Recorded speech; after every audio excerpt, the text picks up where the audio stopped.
दोस्तों, आज मैं इस वीडियो में 12th लेवल के जॉब के बारे में बात करूँगी। बहुत सारे स्टूडेंट 12th के बाद गवर्नमेंट जॉब करना चाहते हैं और उसकी तैयारी वो शुरू कर देते हैं क्योंकि उन्हें पता होता है कि ये बहुत ही अट्रैक्टिव और डिमांडिंग ऑप्शन है।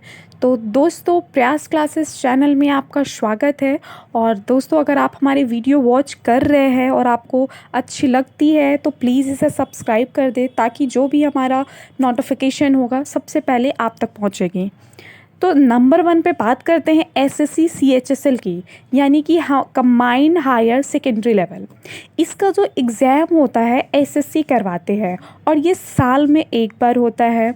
ठीक है, ये दोस्तों ये स्टूडेंट में बहुत फेमस है क्योंकि ये डायरेक्ट 12th के बाद होती है। इसमें क्या क्या पोस्ट आते हैं?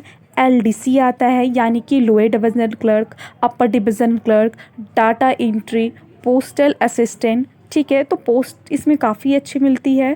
साथ में मैं बताऊंगी कि इसका जो एग्ज़ाम पैटर्न है, बेसिकली ये आपका एग्ज़ाम 3 पेपर्स में होती है। सबसे पहले आपका ऑब्जेक्टिव टाइप क्वेश्चंस पेपर होते हैं, देन डिस्क्रिप्टिव होगी और फिर थर्ड में आपका स्किल टेस्ट होगा। यानी कि स्किल टेस्ट में आपको हिंदी इंग्लिश टाइपिंग आना ज़रूरी है।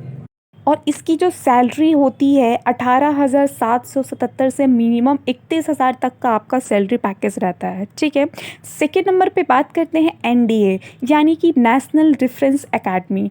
गाइज, ये 3 विंग्स में हमारा टाई अप है, जैसे इसमें Indian army, Indian air force, Indian navy. ठीक है, ये जो एग्ज़ाम होती है साल में दो बार होती है और इस एग्ज़ाम को साइंस वाले स्टूडेंट ही दे सकते हैं जिनका आपका 12th में मैथ फिज़िक्स हो। ठीक है, इसमें आपका मैथ स्ट्रॉन्ग के साथ ही आपका फिज़िकल स्ट्रॉन्ग भी ज़रूरी है। ठीक है, और एक और एलिजिबिलिटी है कि इस फॉर्म को देने के लिए आप अनमैरिड होना चाहिए। ठीक है, एग्ज़ाम पैटर्न की बात करते हैं तो एग्ज़ाम में आपका सबसे पहले रिटन होता है। रिटन में मैथमेटिक्स एंड जनरल एबिलिटीज़ होती है और सेकंड जो होती है एसएसपी के द्वारा इंटरव्यू लिया जाता है।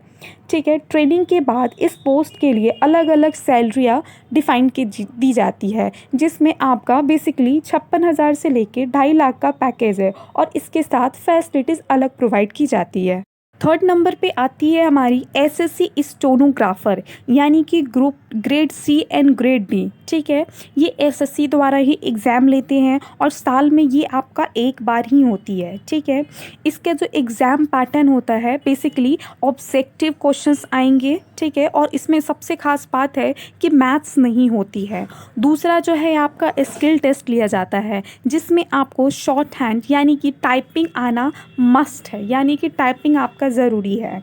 इसकी जो सैलरी होती है गाइस 35,000 से ऊपर होती है और फैसिलिटीज़ जो होते हैं वो अलग होते हैं, तो ये भी काफ़ी अच्छी वैकेंसी है। नंबर पे आते हैं एमटीएस, यानी कि मल्टीटास्किंग स्टाफ। हम नॉन टेक एग्ज़ाम से भी जानते हैं। ठीक है, मल्टीटास्किंग स्टाफ, इसके लिए आपका जो एग्ज़ाम होता है ये साल में एक बार होती है और इसके भी जो पेपर होते हैं एग्ज़ाम में सबसे पहले ऑब्जेक्टिव होती है और इस सेकंड वाला जो होते हैं डिस्क्रिप्टिव पेपर होते हैं। ठीक है, इसकी जो आपका पोस्टिंग होता है बेसिकली विभिन्न क्षेत्रों में, यानी कि स्टाफ की वैकेंसियाँ के लिए ये रिक्तियाँ निकलती है और इसकी सैलरी 20,000 मिनिमम से स्टार्टिंग होती है, तो ये भी एक अच्छे पोस्ट है 12th लेवल। फिफ्थ में आते हैं रेलवे में, यानी कि रेलवे आपका ग्रेजुएशन लेवल पे भी निकालती है, लेकिन आज हम बात करेंगे 12th लेवल की वैकेंसी के बारे में, यानी कि आरआरबी एनटीपीसी। ठीक है, इसमें आपका जो पोस्ट निकलते हैं जैसा कि आपका टिकट क्लर्क का निकलता है, आपका जूनियर स्टाफ के निकलती है, साथ ही आपका अकाउंट टाइपिस्ट की निकलती है। इसके लिए आपका कंप्यूटर नॉलेज बहुत ज़रूरी है।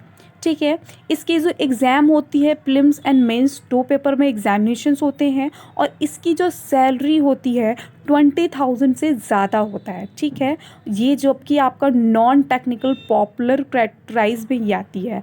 तो गाइज़, अगर आपको मेरी वीडियो अच्छी लग रही है तो प्लीज़ सब्सक्राइब लाइक करना ना भूलें और कहीं भी आपको डाउट्स आ रहे हैं तो हमारे कमेंट्स बॉक्स में प्लीज़ डालें। छठे नंबर पे आती है एसएससी जीडी कांस्टेबल, यानी कि जनरल ड्यूटी। ये जो एग्जामिनेशंस होती हैं इसके लिए बेसिकली जो पोस्ट होते हैं, जैसे कि बीएसएफ में, सीआईएसएफ में, आईटीबीपी, सीआरपीएफ, एसएसबी, ईटीसी, ये सारे पोस्ट जगह पे आपकी वैकेंसी रिक्तियाँ भरी जाती है। और इसका जो एग्ज़ाम होता है, सबसे पहले आपका सीवीटी रिटन टेस्ट होंगे, फिजिकल टेस्ट होंगे और देन फिर मेडिकल होती है।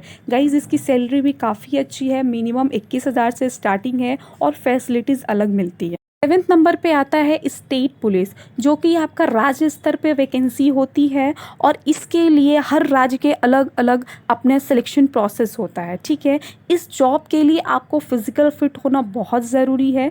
इसकी जो एग्ज़ाम होती है, रिटन टेस्ट, फिज़िकल टेस्ट और फिर मेडिकल टेस्ट। ठीक है, इसमें जो आपका एज होता है 18 से 25 होता है और कैटेगरी वाइज अलग होती है। और इसकी जो सैलरी आपको पे की जाती है 20,000 से ज़्यादा होती है। 8 नंबर पे है आपका स्टेट लेवल एसएससी, यानी कि ये सभी राज्य का अलग अलग का सिलेक्शन प्रोसेस होती है। जैसे आपका यूपी एसएससी हुआ, एचएसएससी हुआ, बिहार एसएससी हुआ, ईटीसी। ठीक है, इसका जो पोस्ट होता है पंचायत सचिव का होता है, रेवेन्यू वर्कर की मिलती है, साथ ही आपका सीडीएस जूनियर का मिलता है। तो इसमें भी काफ़ी अच्छे अच्छे पोस्ट आती हैं। इसके एग्ज़ाम भी आपका 3 टर्म्स में होती है। सबसे पहले आपका रिटन टेस्ट होंगे, फिजिकल होंगे और फिर आपका स्किल टेस्ट होगा। और इसके लिए जो सैलरी दी जाती है, डिफरेंट पद के लिए डिफरेंट सैलरी होती है। मिनिमम आपका 20,000 से होते हैं, फैसिलिटीज़ राज्य के द्वारा अलग दी जाती है। 9th नंबर पे बात करेंगे फॉरेस्ट गार्ड के लिए, यानी कि वन विभाग। ठीक है, इसका जो एग्ज़ाम होता है, बेसिकली इसका एग्ज़ाम का पैटर्न आपका 2 पार्ट्स में होता है, रिटन एंड फिजिकल। ठीक है, इसकी जो पोस्टिंग होती है बेसिकली वन विभाग में अंदर हमारी ये पोस्टेड की जाती है और इसकी सैलरी भी आपका 20,000 से ऊपर होता है। सेंट्रल वाइज ये जॉब है, तो ये जॉब भी काफ़ी अच्छे होते हैं। इसके लिए एज जो उम्र सीमा है 18 से 28 है और कैटेगरी वाइज अलग है। लास्ट पे आता है इंडियन कोस्ट गार्ड, यानी कि भारतीय तटरक्षक बल।